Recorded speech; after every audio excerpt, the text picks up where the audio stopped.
कैसे हैं आप सब लोग? सब बढ़िया एकदम। चलिए आज अपन वॉइस की जो एक्सरसाइज है उसको सॉल्व करने जा रहे हैं। आपको इस शीट के कुछ क्वेश्चंस मैं अभी सॉल्व करवा रहा हूँ। अगर कहीं कोई दिक्कत आई है किसी क्वेश्चन के अंदर तो वो यहाँ पे क्लियर हो जाएगी। आपके जो भी डाउट्स हैं उसको यहाँ पे भी देख लिया जाएगा। इससे परे अगर किसी क्वेश्चन में आपका डाउट हो, पर्सनल डाउट हो, तो वो आप अलग से पूछ सकते हो मेरे से, ठीक है ना? यही पूछ लेना। स्टार्ट करते हैं। जैसे पहला क्वेश्चन देख रहे हो, करना कैसे होता है या क्या अप्रोच होती है उस पर ज़्यादा ध्यान देना। हमने देखो चैप्टर तो पढ़ा था, लेकिन चैप्टर पढ़ते हुए आपको याद होगा मैं आपसे एक्टिव का क्वेश्चन जो है वो पैसिव में चेंज करवा रहा था और हर बार लिखवा रहा था। इस बार क्या ऑप्शन है हमारे पास में। जब ऑप्शन होते हैं तो क्या फ़ायदा होता है और कितनी जल्दी क्वेश्चन होता है वो अपन को देखना, नोटिस करना और याद करना है। रेडी सब? देखो जरा। तो वॉइस के क्वेश्चन में सबसे पहला काम आपको क्या करना है, कभी भी वॉइस का क्वेश्चन आएगा तो आपको ये देखना है कि कोई थर्ड फॉर्म दिख रही है क्या क्वेश्चन में। क्वेश्चन में थर्ड फॉर्म दिख रही है क्या? नहीं। इसका मतलब ये एक्टिव है। मतलब हमने पहला काम जो किया वो ये किया कि हमने डिसाइड किया कि एक्टिव है क्या पैसिव है। जैसे ही आपने ये काम किया, अब अगला काम आपको क्या करना है, आपको वर्ब को देखना है। और वर्ब को देखते के साथ आपके दिमाग में आना चाहिए कि ये है विल शेल के साथ V1 चेंज होता है विल शेल के साथ B प्लस V3 में। फटाफट से नोटिस किया, विल शेल के साथ B प्लस V3 नहीं है, गलत। विल शेल के साथ वुड कहाँ से आ गया? गलत। विल शेल के साथ में V1 गलत। विल शेल के साथ में B प्लस V3 दे रखा है, सही।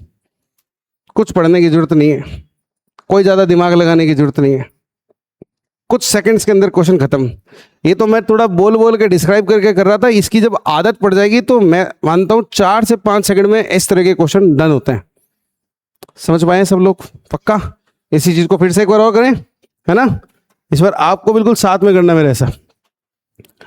क्या यहाँ पे सेकंड या क्या यहाँ पे थर्ड फॉर्म जैसा शब्द दिख रहा है तो सही, लेकिन इसके साथ में क्या बी फॉर्म है? क्या इससे पहले कोई बी फॉर्म है? नहीं। भाई सीधा अटैक अपन को किस पे करना होता है? वर्ब पे करना होता है। किस पे? वर्ब पे। वर्ब को देखा, उसमें थर्ड फॉर्म नहीं है क्योंकि बी फॉर्म नहीं है ना। बी फॉर्म नहीं है तो फिर ये हो गया क्या? एक्टिव। अच्छा, अब इसको जज करो, ये किस प्रकार का है? सेकंड फॉर्म किस में चेंज होता है? वॉज और वर्ब प्लस वर्ब की थर्ड फॉर्म पे। वॉज और वर्ब की थर्ड फॉर्म, वॉज के साथ वर्ब की थर्ड फॉर्म, वॉज के साथ वर्ब की थर्ड फॉर्म, वॉज के साथ वर्ब की थर्ड फॉर्म। ये तो सारे ही दे दिए। इसका मतलब है कि यहाँ पे इस चीज से हमें हेल्प नहीं मिली। फिर आगे की चीजें देखना चालू करते हैं। हमें पता है कि ये इतना सा जो शब्द लिखा हुआ है, इसके अलावा और तो लिखे नहीं है, यही 100% ऑब्जेक्ट है। अगर ये ऑब्जेक्ट है तो ये सब्जेक्ट बन के आना चाहिए। सब्जेक्ट बन के आया, आया आया आया आया। यहाँ तो कोई डिफरेंस नहीं दिखा।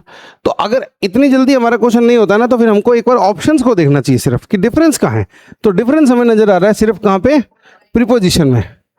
अब जैसे ही आपने देखा कि सिर्फ प्रीपोजिशन का ही क्वेश्चन है, तो आपको याद आना चाहिए एक कॉन्सेप्ट हमने पढ़ा था कि कुछ वर्ब्स के साथ में प्रीपोजिशन फिक्स होते हैं और उन्हीं में सेटिस्फाई भी एक थी। और सेटिस्फाई के साथ जो प्रीपोजिशन आता है वो बेटा कौन सा आता है? वो विद आता है। ये ऐसे करके ये लो, ये हो गया कुछ सेकंड्स के अंदर, फिर से क्वेश्चन खत्म।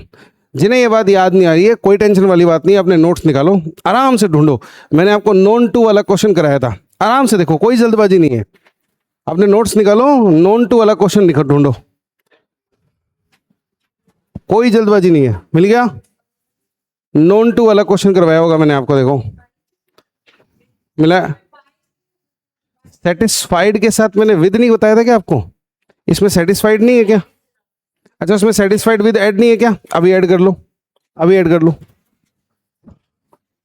ये ऐड करो आप उसके अंदर कि सेटिस्फाइड के साथ विद आता है। और एक और ऐड कर लेना, देखो एक तो इसको लिख लोगे, फिर एक और ऐड कर लेना ऐसे करके, DIS करके, डिससेटिस्फाइड विद हो जाएगा वो। ठीक है? पता तो चल रहा है ना नोट्स में कहाँ ऐड करना है इसको? भाई अपन ने कुछ वर्ड्स के साथ प्रीपोजिशन फिक्स याद किए थे। थ्रॉन्ग्ड के साथ विद था, है ना? आपके क्या कहते हैं, नोन के साथ टू था, सरप्राइज के साथ एट और बाई दोनों था। इस तरीके से वर्ड्स थे। उस वाले हिस्से में सेटिस्फाइड के साथ विद और डिससेटिस्फाइड के साथ विद। मुझे लग रहा है फिल्ड जरूर करवाया था मैंने आपको। फिल्ड करवाया था क्या? देखो फिल्ड विद है इसमें, फिल्ड विद मिल गया। ठीक है, बस उसी वाली लिस्ट में सेटिस्फाइड विद को ऐड कर दो। पक्का? आगे बढ़ूं? ठीक है। सेम अप्रोच के साथ चलेंगे दोस्तों। रेडी सब? सीधे वर्ब को ढूंढो। कौन सा वर्ड है? हर्ट वर्ड होता है, वर्ब है यहाँ पे। कौन सी फॉर्म है? अब हर्ट जो है उसकी फर्स्ट, सेकंड और थर्ड फॉर्म तीनों होती है सेम। तीनों क्या होती है? अब ये एक मुश्किल बात हो गई कि भैया अब हम यहाँ पे कैसे पता लगाएं कि वर्ब की फॉर्म कौन सी होगी। क्वेश्चन तो उसी से सॉल्व होएगा। तो देखो, अगर ये थर्ड फॉर्म होती तो इससे पहले बी फॉर्म या कोई ना कोई होता, वो है नहीं। उससे एक बात और क्लियर होगी कि ये एक्टिव वॉइस का सेंटेंस है ना। दूसरी बात, अब ये या तो फर्स्ट है या फिर ये सेकंड है। ये बात सबको क्लियर है क्या? पहले बता दूं, यस और नो एवरीबॉडी, सबको क्लियर है कि ये फर्स्ट या सेकंड है। अब मुझे बताओ, हमारे सेंटेंस का जो सब्जेक्ट है, हिज कमेंट जो लिखा है, वो सिंगुलर है कि प्लूरल है? कमेंट लिखा है, सिंगुलर है कि प्लूरल? सिंगुलर। प्लूरल होता तो कमेंट्स होता, सिंगुलर है। अब एक बात बताओ कि एक सिंगुलर सब्जेक्ट के ठीक बाद में जब फर्स्ट फॉर्म आती है तो वो एस के साथ नहीं आती है क्या? ही प्ले हो सकता है या ही प्लेज ही होता है? अ स्टूडेंट रन या runs? Runs. A girl pass from here या पासिस फ्रॉम हेयर? पासिस। कुछ याद आ रहा है? स्टार्ट में पढ़ा था अपन ने एकदम कि सिंगुलर सब्जेक्ट के साथ फर्स्ट फॉर्म आ ही नहीं सकती है, उसमें एस और एस लगाना पड़ता है। लगा है क्या? इसका मतलब ये फर्स्ट फॉर्म भी नहीं है, इसका मतलब ये कौन सी फॉर्म है? जैसे डिसाइड हुआ ये सेकंड फॉर्म है। अब आपको पता है वॉज वर प्लस V3 ढूंढना है। ढूंढना चालू करो। वॉज वर प्लस V3 ये रहा, और नहीं है, और ये नहीं, ये तो हर्टफुल हो गया, इसमें नहीं है, ये खत्म हो गया, और कुछ चेक करने की जरूरत ही नहीं। सबसे इंपॉर्टेंट पॉइंट यही होता है, वॉइस में अपन पहले ही पढ़ चुके हैं। ठीक है, तरीका सीखते जा रहे हो क्या? पक्का यही काम इस वाले में कराएंगे अब। और क्योंकि बात रिपीट हो रही है, मैं चाहूंगा आप में से आंसर आएगा पहले। जल्दी से जल्दी देखते हैं किसका आंसर आता है। कितने बच्चों का आंसर ए है? कॉन्ग्रेचुलेशंस, क्योंकि बात रिपीट हो रही है, ये जल्दी आना चाहिए था आंसर। आप में से कई बच्चों ने लगाया, बहुत बढ़िया। बाकी सब लोग भी आने की कोशिश करो इतने तेज। करेक्ट आंसर है A. Just for the sake of record लो फटाफट से। ये स्टोल सेकंड फॉर्म सभी लोग जानते हैं, और जो नहीं जानते हैं उनको एकदम क्लियर कर देते हैं। अभी स्टील होती है फर्स्ट फॉर्म, स्टोल होती है सेकंड फॉर्म, और स्टोलन होती है। जब तीनों फॉर्म से अलग अलग वर्ड होते हैं ना, तब तो बहुत इजी होता है ये बताना कि ये कौन सी फॉर्म है। सेकंड है, क्या ढूंढोगे सेकंड देखते ही? वॉज वर के साथ V3 ये दिख रहा, बात ही खत्म। अगला क्वेश्चन, सेम बात, देखते हैं आप में से पहले कौन आंसर देता है इसका। ठीक है, एक आंसर आ गया पहला, सभी का आंसर पहला। ठीक है, कैसे चेक करेंगे? आपने देखा यहां लिखा हुआ है वॉज प्लस ING, चेंज होता है was were plus being plus V3 में। हमारे पास में ये रहा was were plus being plus V3।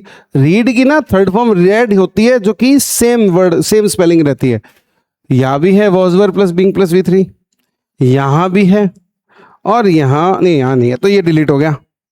हो गया ना डिलीट? फिर आपने फटाफट से चेक किया कि इनमें डिफरेंस क्या दिख रहा है।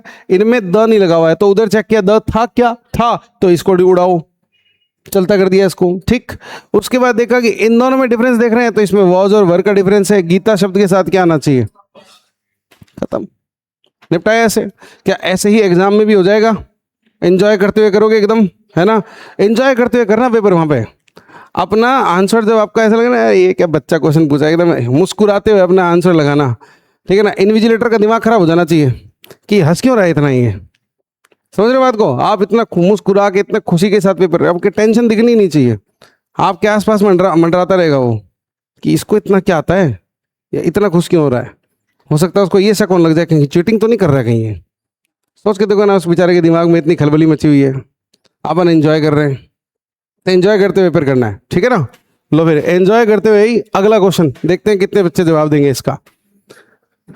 फटाफट, ये आंसर बताया गया है।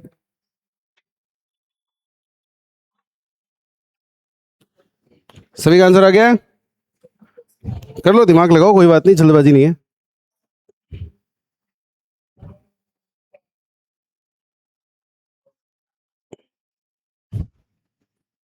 रेडी? करे बातचीत। ठीक है, आपका आंसर जो भी है मैं तो पूरा ही समझाऊंगा। तो आओ देखो, आप लोग ऑफ कोर्स यहाँ पे देखेंगे कि हु लिखा है। हु अपने आप में एक बड़ी इंपॉर्टेंट बात होती है अगर लिखा होता है तो, क्योंकि हम फटाफट से नीचे देखते हैं बाई हुम दे रखा है क्या, तो ऑप्शन में तो सब में बाई हुम दे रखा है, तो यहाँ तो हेल्प नहीं मिली, तो इसको इग्नोर करके आगे बढ़े। अमन को वर्ब देख लेना चाहिए, और मैंने कहा हमेशा वर्ब जो है वो सबसे बढ़िया और सबसे अच्छा आंसर देने वाला वर्ड होता है। वर्ब को जैसे ही आपने देखा तो आपको मिला है मॉडल प्लस V1। बोलो क्या मिला है? चेंज होता है model plus B plus V3 में होता है, और मॉडल चेंज नहीं होता है, मॉडल वही रहता है ना। तो कैन का कैन ही रहना है, कुड होगा तो डिलीट। पक्की बात? अच्छा, अगले में आप जाओ, अगली बात पे जब आप जाओ तो आपको क्लियर देख लेना चाहिए कि इधर बी लिखा है और उसमें आगे बी लिखा है। इतनी सी बात अगर आप देख लोगे तो आपको याद आनी चाहिए मेरी एक बात, और वो बात ये थी कि सिर्फ फर्स्ट हेल्पिंग वर्ब जो होता है ना वो सब्जेक्ट से पहले आता है, सेकंड हेल्पिंग वर्ब तो दूर बैठा है वो सब्जेक्ट के बाद ही आएगा, यानी ये बी यहाँ पे आ ही नहीं सकता, इसलिए ये आंसर होगा। फिर कुछ हद तक आपको ये द ने भी चीज़ों को इजी बना दिया होगा आपके लिए, है कि नहीं है? द भी नहीं लिखा हुआ है, चलो द वाली बात फिर भी इधर उधर हो सकती है, कई बार क्या पता वो द ना दे आपको ऑप्शन में, ऐसा भी हो जाता है। लेकिन ये बी वाली बात बिल्कुल क्लियर है कि second helping verb sir subject के बाद ही जाएगा। बोलो यहाँ तक क्लियर, बातें क्लियर? फर्स्ट हेल्पिंग वर्ब ही आगे आता है, दो नहीं आते, सिर्फ पहला ही हेल्पिंग वर्ब आता है। आपने प्रैक्टिस की थी तो आप में से कई बच्चों ने दूसरा हेल्पिंग वर्ब भी कई बार आगे लगा दिया था, आपको याद होगा। तो उस टाइम में मैं कह रहा था कि नहीं, आप सेकंड हेल्पिंग वर्ब को आगे नहीं ला सकते हो, आपको सिर्फ पहले वाले को आगे लाना होता है ना। तो प्रैक्टिस देखो यहाँ काम आ जाती है। अगला, इसमें थोड़ा सा यहाँ स्पेलिंग की दिक्कत हो रही है, मैं आपको बताता हूँ। ये डबल टी है बेटा, ये डबल टी है, देखो ये फ्लैटरी वर्ड लिखा हुआ है, ऐसा है। चलो बनाओ।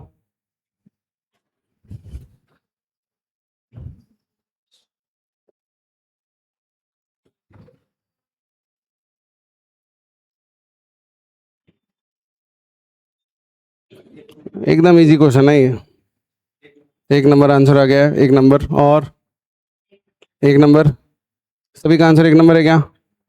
ज़्यादातर बच्चों का नंबर, ज़्यादातर बच्चों का नंबर नहीं, ज़्यादातर बच्चों का आंसर एक नंबर है, ऐसा? किसी का 2 नंबर, 3 नंबर, 4 नंबर? नहीं सर, हम तो एक नंबर बात ही करते हैं केवल, ऐसा? ठीक है। क्या आपको B प्लस V3 दिख रहा है हमारे क्वेश्चन में? क्वेश्चन में B प्लस V3 है क्या? है तो सही है ना, ये V3 और ये V फॉर्म ही तो होती है, मतलब दोस्तों ये पैसिव है। अब पैसिव है तो भी आपको रिवर्स करना आना चाहिए कि वॉज के साथ V3 दिया है वो किस में चेंज होता है? V2 में। ढूंढो, डिसगस्टेड का V2 ढूंढो, ये रहा विदाउट हेल्पिंग वर्ब, ये विद हेल्पिंग वर्ब, ये विद हेल्पिंग वर्ब और ये विद हेल्पिंग वर्ब, सारे डिलीट। V2 कभी भी हेल्पिंग वर्ब के साथ नहीं आता है, ऐसे करना था, ऐसे ही किया था। बहुत बढ़िया, सभी को समझ में आई क्या बात? भाई आप इस क्वेश्चन को स्टार्ट में अगर नहीं कर पाए थे तो वो एक अलग बात है, अब आपको ये करना आता है, हाँ या ना? पक्का? बहुत सही जा रहे हो। आओ एक और क्वेश्चन देखें। कैसे किया जाएगा? देखोगे ये बी और ये थर्ड फॉर्म दे रखी है, मतलब पैसिव है। पूरा देखोगे विल बी V3, किस में चेंज होगा? विल शेल प्लस V1 में। विल शेल प्लस V1 ढूंढे, नहीं है, है नहीं है, नहीं है। 6 सेकंड में क्वेश्चन खत्म हो रहा है, मेरे को तो लिखना पड़ रहा है क्रॉस व्रॉस, सीधे टिक लगाना हो तो फिर तो 5-6 सेकंड में खत्म है क्या नहीं है? ठीक है। अगला,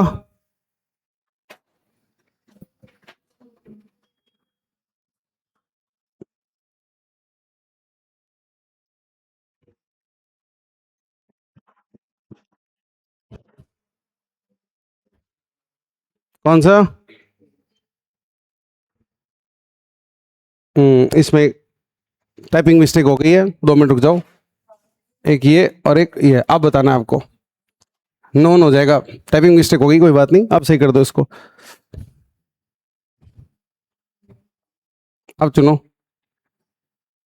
पहला कि तीसरा? चलो एक एक करके बात करें। यहाँ पे लिखा है डोंट नो, कोई बी फॉर्म नहीं दिख रही है इसलिए एक्टिव वॉइस है। ये डू डज जो होता है ये इज एम आर V3 में चेंज होता है, हाँ या ना? इज एम आर V3 ये रहा और इज एम आर V3 ये रहा। बाकी कहीं पे दे नहीं रखा है, बोलो कौन सा सही होगा। देखो ये जो वेयर अबाउट्स वर्ड होता है ना, इसको लेके थोड़ा डाउट रखते हैं अपन कि भाई ये सिंगुलर होगा कि प्लूरल होगा। तो मैं आपको क्लियर कर देता हूँ, ये हमेशा प्लूरल कहलाने वाला शब्द है। प्लूरल है तो उसके लिए आएगा। ठीक है, ऐसा है बस। अपने हो सकता है शीट में भी ये वाली दिक्कत होगी, नोन वाली, है ना, तो उसको ठीक कर लेना, आप नोन कर देना। इस वाले में कैसे करोगे, लो पहले आप आंसर दो। पैसिव है, बहुत बढ़िया, पैसिव है। तो एक्टिव में चेंज करते हुए कौन से को आंसर लगाओगे आप।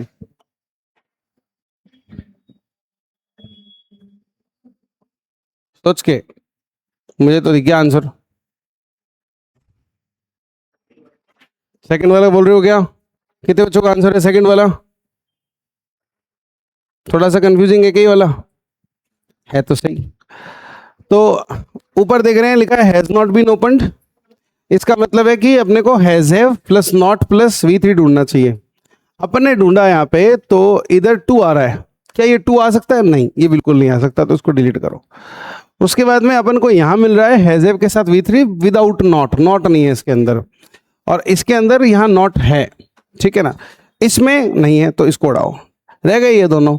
अगर ध्यान से देखा जाए तो इसमें नॉट तो दे दिया, लेकिन यहाँ पे नो वन लिखा हुआ है और उधर एनीवन था। वो एनीवन अगर इधर आएगा और नो वन बनेगा ना, तो उसने जरूर नॉट को भी कंज्यूम कर लिया होगा। तो अगर नॉट को कंज्यूम कर लिया होगा तो हमारा आंसर कौन सा होना चाहिए, ये वाला। या आप सिंपली ऐसे बोल दो कि इधर नॉट आ गया इधर नॉट आ गया, दो नॉट सेंटेंस में सही हो ही नहीं सकते, इसलिए ये वाला डिलीट हो जाएगा। ठीक है, सीख पाए। ये थोड़ा ट्रिकी था।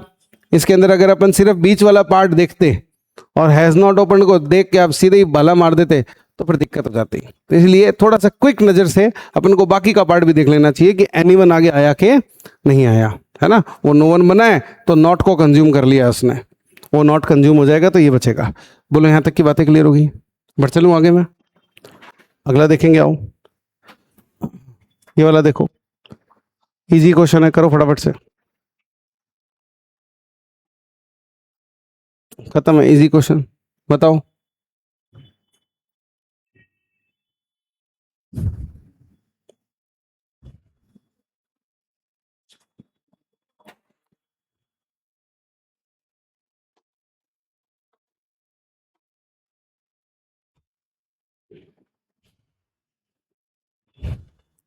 बोलो बोलो,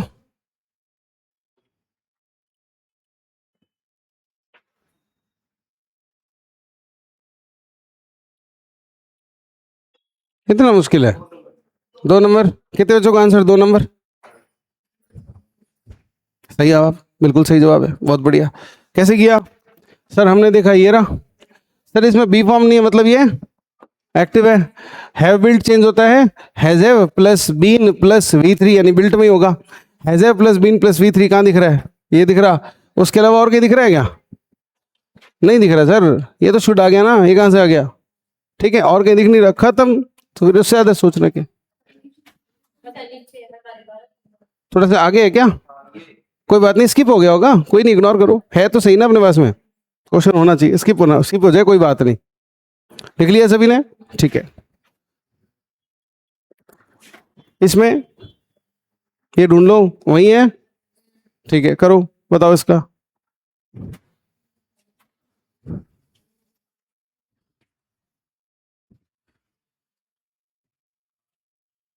ये डू होगा, ये डू होगा। अपने शीट के अंदर भी हुए क्या, शीट में भी हुए क्या, उसको डू कर दो, अब कर लो सही, कोई बात नहीं, टाइपिंग की मिस्टेक होगी, इसको ठीक कर लो अब डू करके करो इसको, देखते हैं कितने लोग बोलते हैं। शाबाश, कौन सा, ठीक है। कितने बच्चों का answer second.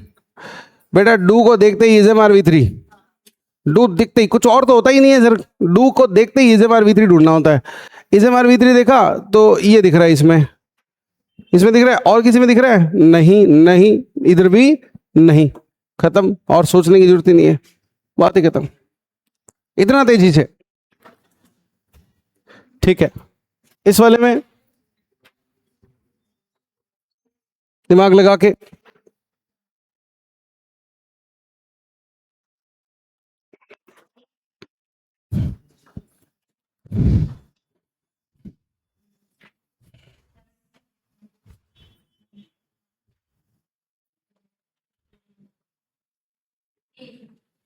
Hmm,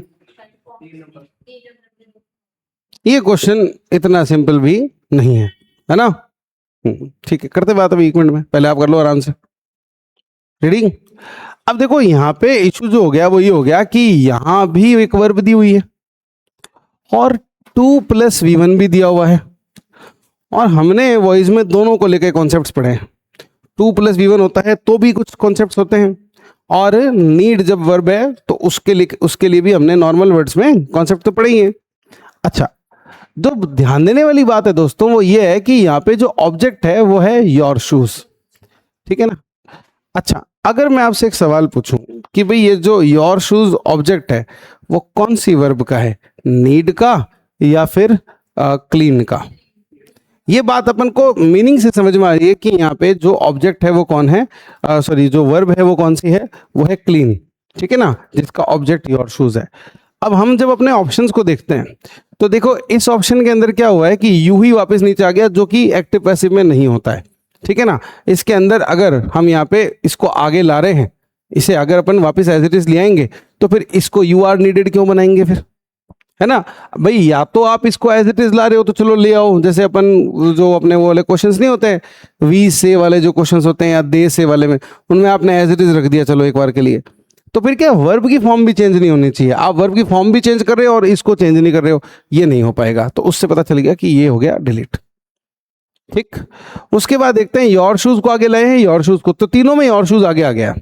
your shoes जब आगे आ गया, ठीक है, अब बाकी की चीजें देखते हैं। इसमें क्या हुआ, इसने नीडेड को आर नीडेड में चेंज किया, ठीक है ना, आर नीडेड में चेंज किया, और 2 + V1 को चेंज नहीं किया, ओके।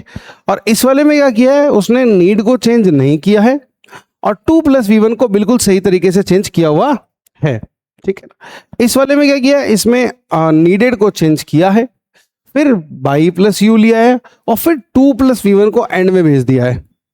तो इनमें से कौन सी चीज सही हो सकती है, कौन सी नहीं हो सकती, उसकी बातचीत करते हैं अपन। देखो पहले इसकी बात करेंगे क्योंकि यही सबसे अटपटा है।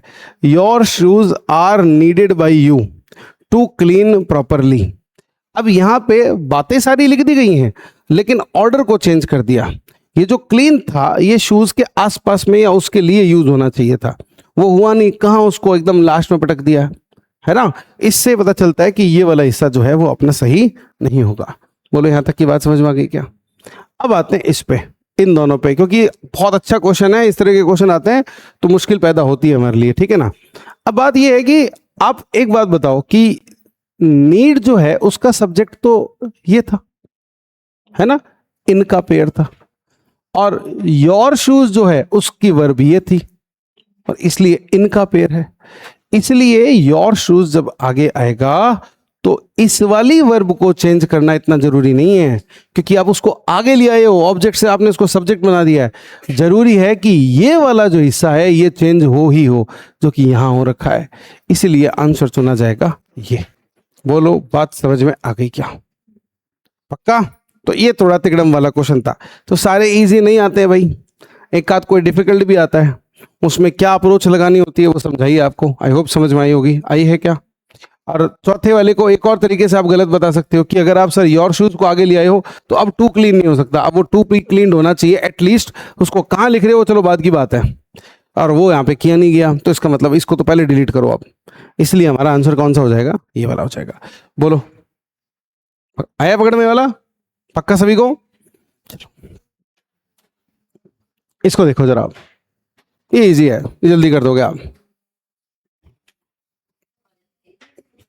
ये वाला देखो, ढूंढो ढूंढो, होगा थोड़ा सा आगे होएगा। नंबर बताओ, नंबर व्हाट?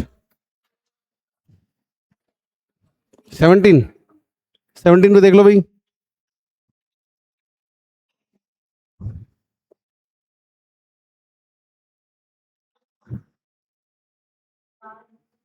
खत्म करो, बहुत इजी क्वेश्चन है, तो इतनी क्या देर लग रही है? ये देखा आपने, पहले इसे देखा करो, हु का बाई हूं वाला जो है ना, वो कुछ भी मतलब कुछ और हो सकता है उसके लिए, लेकिन इज का आईएनजी, इज सॉरी इज के साथ आईएनजी पक्का चेंज होगा is am are being plus V3 में। जैसे ही ढूंढना चालू किया, ये दिख रहा है आपको, दिख तो यहाँ भी रहा है सर, लेकिन यहाँ नहीं दिख रहा है, तो इसको डिलीट कर दो। यहाँ भी नहीं दिख रहा है तो ये भी नहीं। तो अब बात करते हैं इसमें और इसमें से कौन सा होगा, वो आपको ही पता है बेटा। इंटरोगेटिव सेंटेंस है तो फर्स्ट हेल्पिंग वर्ब सब्जेक्ट से पहले जाएगा। करी हुई ये बातें, इंटरोगेटिव सेंटेंस है तो फर्स्ट हेल्पिंग वर्ब सब्जेक्ट से पहले जाएगा, वही वाली बात है। ठीक है, पक्का क्लियर है सबको? ठीक है, ये वाला बेटा ये मस्ट है, मोस्ट नहीं है, इसको ठीक कर देना, मस्ट है ये वाला। अगर उसमें भी हो तो सही कर देना उसको जरा। We must respect the elders.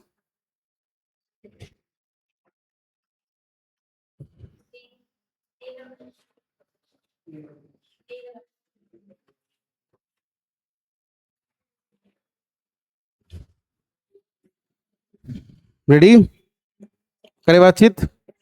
इस क्वेश्चन को देखते हैं तो सर हम वर्ब पे ध्यान देते हैं। लिखा हुआ है मॉडल प्लस V1, हाँ या ना, मॉडल प्लस V1।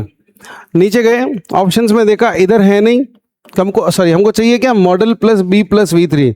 यस, अच्छा यहाँ पे है नहीं, यहाँ पे है और यहाँ पे भी है। आगे बढ़े, इसमें नहीं है, यहाँ तक की बात। अच्छा इसमें क्या है कि बाई अस दिया नहीं, इसमें क्या है बाई अस ना दे के बाई ऑल दे दिया। भाई वी का तो बाई अस बनता है ना, ये बाई ऑल कहां से आया? फिर आप कहोगे नहीं सर तो फिर बाई अस लगा दो, बाई अस भी तो होना चाहिए, वो क्यों नहीं है? फिर हम कहेंगे कि सर एक कॉन्सेप्ट होता है जिसको बोलते हैं अनइम्पॉर्टेंट सब्जेक्ट। याद आया क्या? अनइम्पॉर्टेंट सब्जेक्ट को मेंशन करना जरूरी नहीं होता, उसके चलते हमारा आंसर होगा ये, जिनमें वी दे सम ये वाले वर्ड्स हो सकते हैं। दैट इज वाई हमारा आंसर सेकंड हो जाएगा, थर्ड नहीं होगा। तो ये वाला गलत हुआ होगा कईयों का, हुआ ना? तो अब इसकी तैयारी अब रखनी है। अब ये गलत हो गया ना, तो इसको बाद में वापस बैठ के एक बार फिर देखना और आप सोचना कि मैंने इसके अंदर क्या गलती कर दी और क्या सोच थी जिसके कारण वो गलत हुआ। मैंने जो बातें बताई अभी आपको, मैंने जो बताई है वो अगर आपको याद रहती हैं कि यहाँ पे ये वी का तो बाई अस होना चाहिए था, है ना, नहीं हुआ इसलिए गलत है। और वी का बाई अस लिखा ही ना जाए तो क्या वो सही हो सकता है? हाँ वो सही हो सकता है। वो कैसे सही हो सकता है? अनइम्पॉर्टेंट सब्जेक्ट वाले रूल। अगर आप अपने आप को रीजन देना सीख जाओगे ना और आपको याद हो जाएंगे ये रीजन, तो बेटा फिर आप एग्जाम में भी गलत नहीं करोगे। अच्छा अभी जैसे मैंने ये बताया, अब ये बातें आपको पता तो थी नहीं, चलो पता थी मान लो, लेकिन याद तो थी नहीं, तो क्वेश्चन के पास लिख लो ना ये बातें, नोट्स बनाओ, कितनी देर लगेगी, लिख लो फटाफट से। अब आपको याद रहेगी तो मत लिखो भले, लिखो ये वाली बात कि इसके लिए ऐसे लिख दो, इसके लिए लिख दो क्वेश्चन नंबर 15 में सी ऑप्शन इसलिए नहीं होगा क्योंकि बाई अस होना चाहिए था। ऐसे करके डिटेल्स लिख दो आप। अब ये डिटेल्स लिखोगे तभी तो याद रहेंगी ये बातें। बाई अस होना, ऑप्शन 3 में बाई अस होना चाहिए था। ठीक है,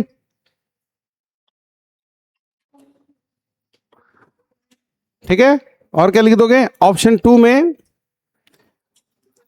अनइंपॉर्टेंट सब्जेक्ट के रूल के तहत, ऑप्शन 2 में अनइंपॉर्टेंट सब्जेक्ट के रूल के तहत बाई अस नहीं लिखा जाएगा। ऑप्शन 2 में अनइंपॉर्टेंट सब्जेक्ट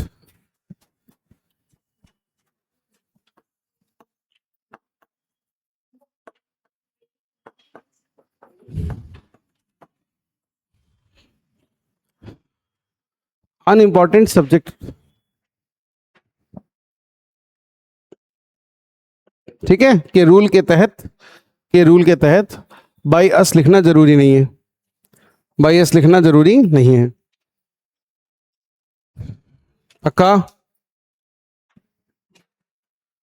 लोफर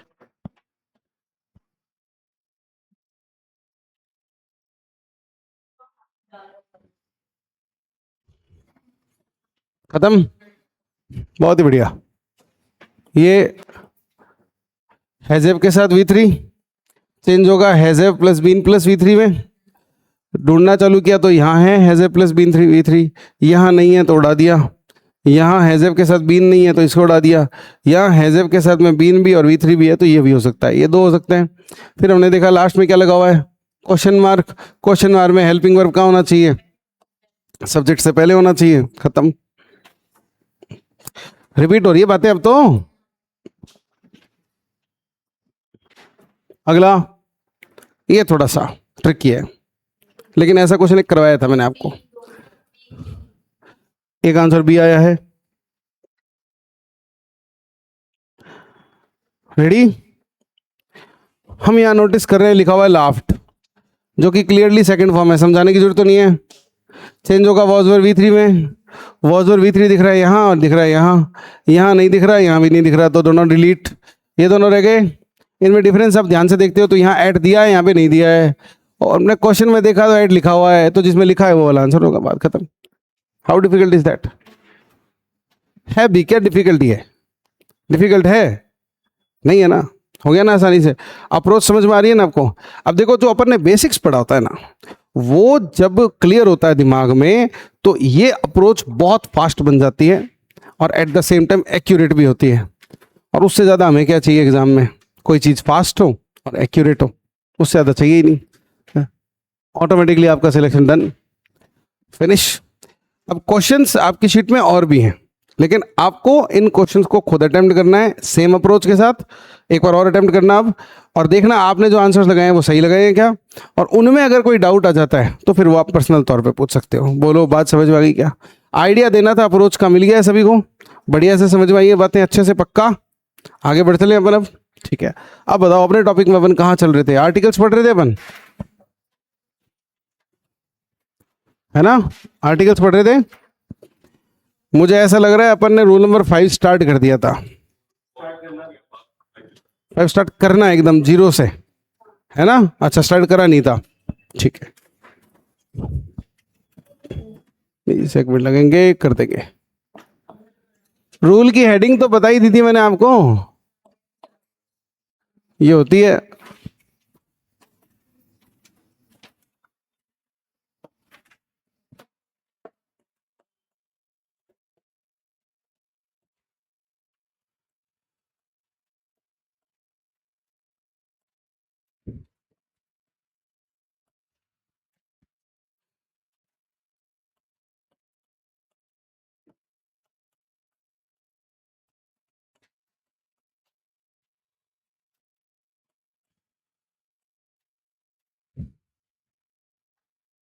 दोस्तों, सारी बातें बाद में, पहले मुझे इस क्वेश्चन का आंसर आपको क्या लगता है बताना है। बोलो आपको जो भी इस क्वेश्चन का आंसर लगता है। ए, कितने बच्चों को ए आंसर लगता है, यस रेज योर हैंड्स।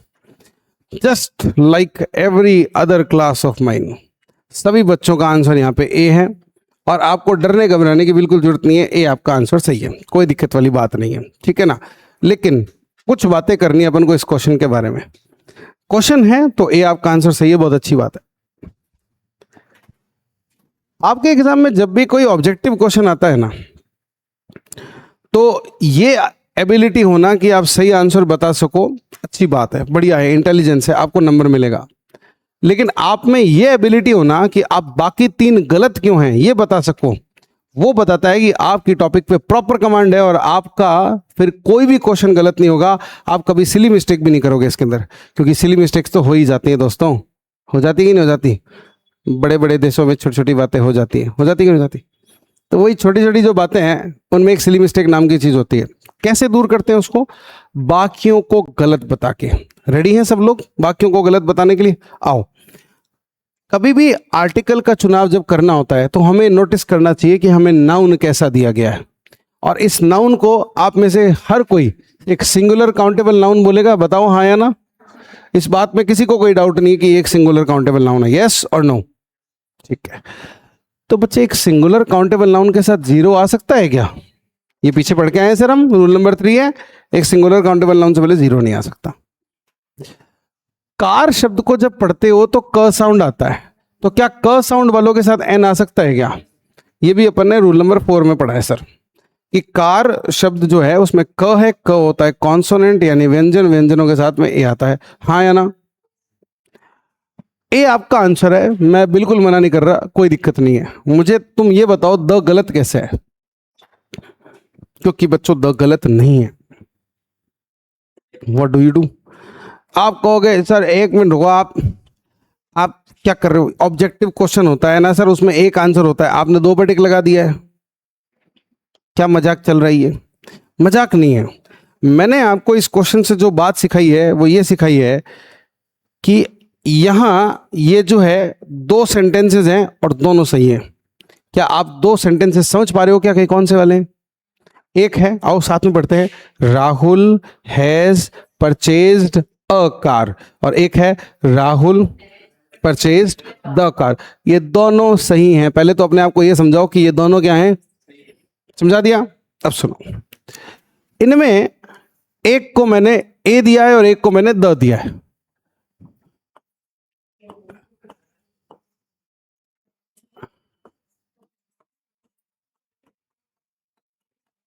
पहले तो थोड़ी सी अनक्लियर भाषा में बोलते हुए, हाँ हाँ आ रहे हैं अपन, इस बात पे आ रहे हैं बिल्कुल। आपको कुछ बच्चों को कॉन्सेप्ट पता होगा, लेकिन ऐसे देखो कि शायद आप जो जानते हो वो पूरा नहीं जानते हो, तो वो पूरा सीख लो पहले, है ना, फिर उसके बाद में अपन बात कर लेंगे। ऑफ कोर्स आपका आंसर जो है वो सही है, मैंने आपको सामने से पहले ही बता दिया कि आपका आंसर सही है, बट उसमें पूरी जो सोच है ना उसको सीख लो आप, है ना। रेडी सब लोग? हमने कहा कि एक बात आपको मेरे कहने से बोलनी है कि ए और एन का चुनाव किया जाता है जब जनरल केस होता है, और द का चुनाव किया जाता है जब स्पेसिफिक केस होता है। ये वाली बात अपने आप को एक बार बोल के देख लो, आप बोलो ए और एन का। ठीक, अब आओ सीखे ये जनरल केस का मतलब क्या है। जनरल केस का मतलब होता है कोई ऐसी चीज, है ना, जिसके बारे में स्पीकर और लिसनर, स्पीकर और लिसनर का मतलब तो समझते ही होंगे आप लोग।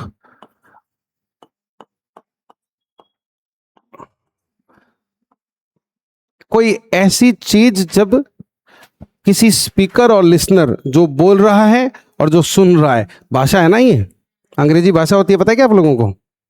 पता है अंग्रेजी भाषा होती है ना, तो भाषा में एक स्पीकर होता है, एक लिसनर होता है। ये दोनों को अगर किसी चीज के बारे में नहीं पता है जिसके बारे में ये बात कर रहे हैं, लेकिन दोनों को नहीं पता कौन सी वाली वो चीज, तो वहां पे अपना जनरल केस आता है और उसके साथ में आता है क्या, ए और एन। सीखते समझते चलना। स्पेसिफिक का मतलब होता है स्पीकर और लिसनर के लिए नोन होना। स्पेसिफिक केस तब बोलते हैं अपन जब किसी ऐसी चीज की, ऐसे नाउन की बात की जा रही होती है जिसके बारे में स्पीकर और लिसनर दोनों को पता हो। तो ऐसे केस के अंदर अपन क्या करते हैं, वहां पे फिर द आर्टिकल लगाते हैं। अब आओ थोड़ा सा इमेजिनेशन लेके आते हैं अपनी क्लास के अंदर। जैसे मान लीजिए, जैसे अभी अपन लोग इंग्लिश पढ़ रहे हैं, है ना, हम दोनों का एक दोस्त है राहुल, ठीक, और राहुल का मुझे अभी फोन आता है और राहुल बोलता है कि मैंने गाड़ी खरीद ली है। ठीक है, मैंने गाड़ी खरीद ली है। अच्छा, आपको इस बारे में कुछ नहीं पता, हो सकता है मुझे भी इस बारे में कुछ ना पता हो कि वो कोई गाड़ी वाड़ी खरीदने वाला था। तो मेरा सेंटेंस जो आप लोगों के लिए होगा वो होगा Rahul has purchased a car, क्योंकि आप भी दोस्त, आपको भी तो बताऊं ना मैं बात, तो इसलिए मैंने आपको बताया कि राहुल ने गाड़ी खरीद ली है, तो मैं क्या बोलूंगा, Rahul has purchased a car, और इस सेंटेंस में द नहीं आएगा, इसमें ए ही आएगा। बोलो मेरी बात समझ गए होगे आप लोग? ठीक है, क्योंकि आपको और मुझे गाड़ी के बारे में पता नहीं था। अब अगली एक और सिचुएशन यही वाली, इसको अलग से इमेजिन कर रहे हैं। फिर से हम लोग इंग्लिश पढ़ रहे हैं यहाँ पे, अभी मान लो ऐसे इमेजिन कर रहे हैं कि यहाँ पढ़ रहे हैं। अभी मुझे राहुल का फोन आता है, राहुल मुझे बोलता है कि मैंने गाड़ी खरीद ली है, लेकिन इस सिचुएशन की एक बैक स्टोरी और है, और वो ये है कि राहुल पिछले 3 हफ्तों से हमको अलग अलग गाड़ियों के शोरूम में घुमा रहा है। कभी कोई गाड़ी देख रहा है, कभी कोई गाड़ी देख रहा है, अपने बजट के हिसाब से उसने गाड़ियाँ पसंद कर रखी है, तो वो सबको देख देख के डिसाइड कर रहा था कौन सी लेगा कौन सी नहीं लेगा। और कल रात को उसने ये बात डिसाइड कर ली थी, हमारे साथ में, हम दोनों साथ में थे, ये डिसाइड कर लिया था कि वो ये फलाना फलाना गाड़ी खरीदेगा। बोलो बात समझ गई? ये घटना घटी और आज अपन अंग्रेजी पढ़ रहे हैं, और यहाँ अभी मुझे मुझे उसका फोन आता है, राहुल बोलता है मैंने गाड़ी खरीद ली है, और मैं आपको बोलूंगा Rahul has purchased the car. क्या मैं यहाँ पे अ बोल सकता हूं? क्या बोलूंगा मैं यहाँ? क्योंकि सिचुएशन कौन सी है यहाँ पे? पहले तो बताओ दोनों सही कैसे हैं, ये समझ में आ गया क्या आपको? आप आंसर पे डायरेक्ट मत जाओ, ये सबसे बड़ी कमी होती है एक स्टूडेंट की। आप लोग आंसर के पीछे भागने चालू कर देते हो। पहले सीखते समय ना आंसर पे नहीं भागना होता है, समझना होता है कौन सा कैसे क्यों सही है। समझ पाई बात को? दोनों सही कैसे हैं समझ पाए हो क्या आप? पक्का? ओके। अब बात आती है कि चल ठीक है, आपने कहा ये दोनों सही हैं, मान भी लिया हमने, कोई बात नहीं, लेकिन हमारे एग्जाम में तो क्वेश्चन आता है सर, वहां तो एक ही ऑप्शन चुना जाएगा, तो हम वो एक कैसे चुने? तो सुनते हैं। रिटन इंग्लिश के अंदर जब आपको एक क्वेश्चन दिया जाता है एक पेपर के अंदर, वहां स्पीकर और लिसनर को इमेजिन करना बड़ी मुश्किल बात है, क्योंकि स्पीकर कहीं ना कहीं अगर देखा जाए तो वो क्वेश्चन सेट करने वाले अंकल हैं जो कर रहे हैं हमारे लिए वहां पे, और लिसनर हम हो गए। सही बात है कि नहीं है? हम राहुल को जानते हैं नहीं जानते हैं, हम एक बार के लिए इमेजिन कर ले कि जानते हैं, तभी तो हमको स्पीकर बोल रहा है वाली बात, जानते ही होंगे। लेकिन कार के बारे में हमें कैसे पता कि जानकारी है या नहीं है? तो ऐसे में जो रिटन इंग्लिश में रूल चलता है वो ये चलता है कि आप ये देखो कि सेंटेंस किस प्रकार का बोला जा रहा है। अगर उस प्रकार के सेंटेंस के अंदर आम तौर पे लोगों को या लिसनर को नहीं पता होता कौन सी वाली चीज है, तो उसके लिए ए और एन आर्टिकल को यूज करो। और अगर आम तौर पे पता होता है कि कौन सी वाली चीज की बात की जा रही है, तो आप वहां पे द आर्टिकल का यूज करो। टेंशन मत लो, अभी यहाँ पे इस वाली सिचुएशन में परचेज जैसे शब्द के साथ में आप भी समझते हो कि अननोन चीज ही होगी, वो हम नहीं जानते होंगे, इसीलिए बेटर आंसर कौन सा मानेंगे अपन?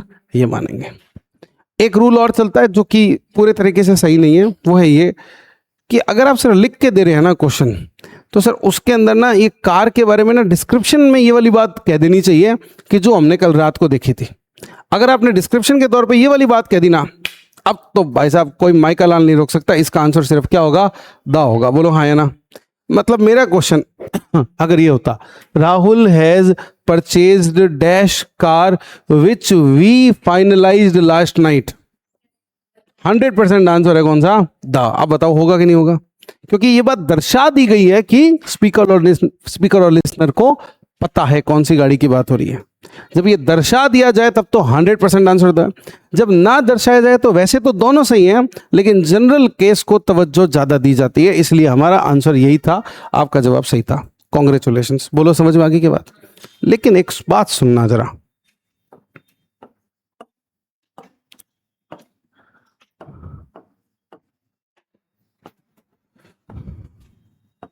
सेम ऑप्शंस हैं, आंसर बताओ। सिर्फ इसीलिए आपने द बोल दिया क्योंकि आपको बोलने में सही लग रहा है। बोलो हाँ या ना? मेरे तो ऑप्शन सारे सेम है, मैं चारों की बात करूंगा। डोर एक सिंगुलर काउंटेबल नाउन होता है, यस और नो? होता ही नहीं होता? डोर सिंगुलर काउंटेबल नाउन नहीं होता है क्या? होता है। तो उसके लिए 0 आ सकता है, उसके लिए एन आ सकता है, ड, या तो ए आएगा सर या द आएगा। फिर से आप ये बोलोगे, अगर अंग्रेजी ढंग से सीखनी है तो आप क्या बोलोगे? सर दोनों सही हैं। बोलो क्या सही है?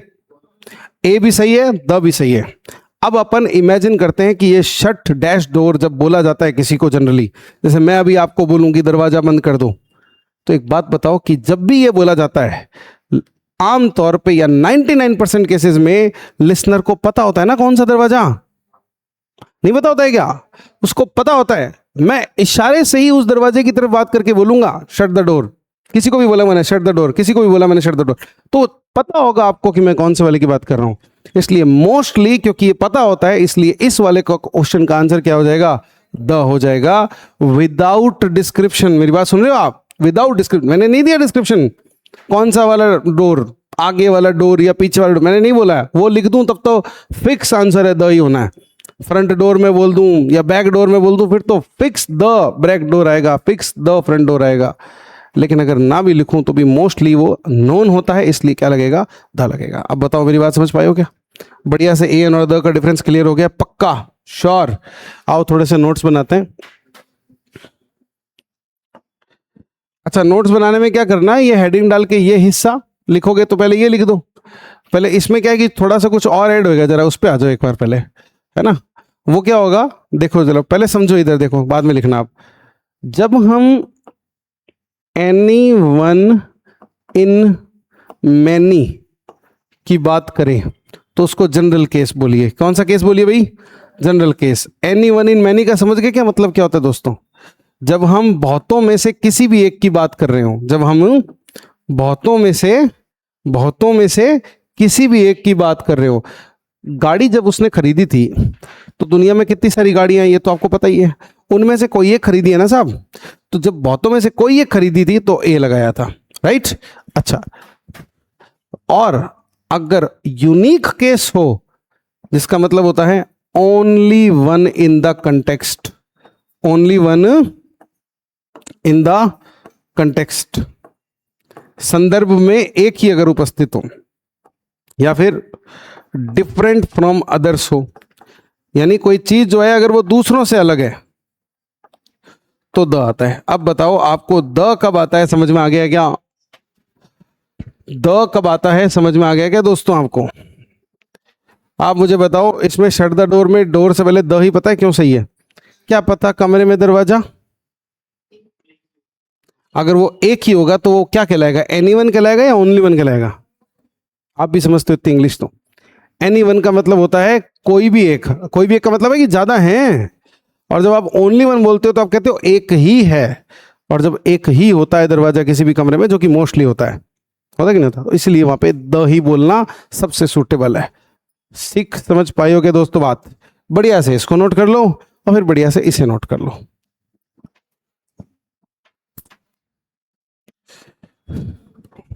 जल्दी से एक क्वेश्चन और ऐड कर देता हूं मैं।